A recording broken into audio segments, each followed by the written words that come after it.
நம்மளுடைய home town, நம்ம நேசிச்ச இடம், நான் அடிக்கடி பார்த்துட்டு இருக்க ஒரு இடம், என் வீட்டுல இருந்து ரொம்ப வாக்கபிள் டிஸ்டன்ஸ், பிரணவே நடந்து வரலாம். அந்த இடம் இப்ப எப்படி இருக்கு என்னால சொல்லவே முடியலங்க.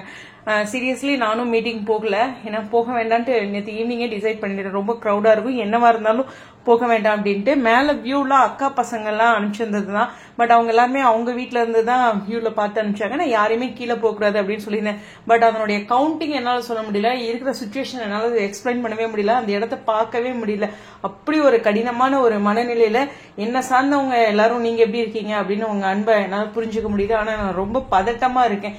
ஏன்னா நம்ம விரும்பின ஒரு இடம் எப்படி இருக்கு அப்படிங்கறத, அந்த இடம் ஃபுல்லா ஆம்புலன்ஸ் சவுண்டா தான் கேட்டுட்டு இருக்கு. அப்படிங்கும்போது என்னால வார்த்தையால விவரிக்கவே முடியல. இது யார் மேல குற்றம் அப்படிங்கறத விட்டுட்டு இருக்கிற விஷயத்த பார்க்கும்போது கடவுள் ஏன் இப்படி ஒரு சுச்சுவேஷனை கொண்டு வந்தாரு அந்த இடத்துக்கு அப்படின்னு தான் தோணுச்சு.